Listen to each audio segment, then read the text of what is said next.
Okay, here it goes. Today we're going to be replacing the battery in the Mangroomer Lithium Max, which is notorious for going bad in a short amount of time. Of course, right past the warranty period, which is 2 years. So if you have you purchased this item within the last 2 years, just send a message, email to Mangroomer. They're very good about replacing it within that 2-year period. And so you might want to check on that first. If you happen to have the receipt, they do require that, and I think a picture of it or something. But mine, of course, is past that 2-year window. And so I'm just going to try to replace the battery myself, or am going to replace the battery, which is pretty easy to do. And, you know, the battery that comes with it is 800 milliamp hour, which is not bad, actually, lithium battery. And so this is kind of a quick fix. You can find them on Amazon. The batteries, make sure it's what is it, 14500 is the one that is AA size.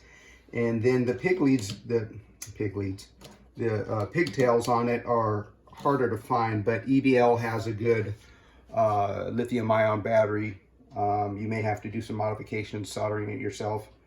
Don't explode the battery by trying to solder it on there, but you know, this purpose of this video is just to show some information that I found on the web and how to get into this thing. If you look at the thing, it's very hard to get into, but you know, easily a few things you can do just to get into this thing to replace the battery. I'm not going to go into more than that, just to get into this and the information I found about the warranty and also the lithium batteries.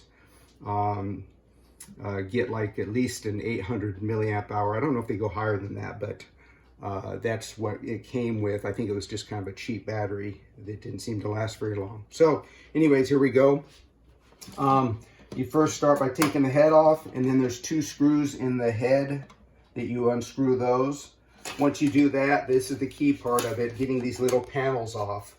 And so I took a little box cutter to get into it, and be careful because I've already jabbed myself.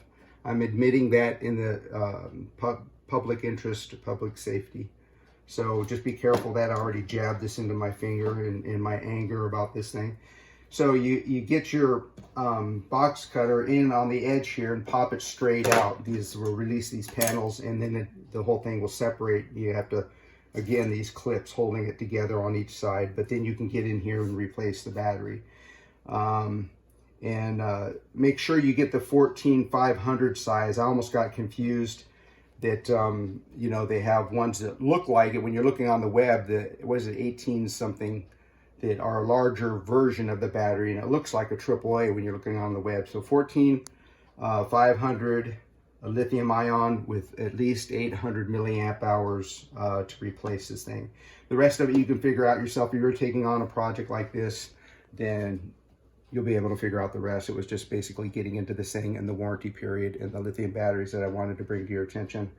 And maybe hopefully that'll bring you, you know, circumvent the fact of having to buy another one with another cheap battery in there, and get a good quality battery in there. I think they mostly come from Japan. Stay away from the Chinese ones, and EBL, Panasonic are good ones to get. So, all right, guys, have a good day.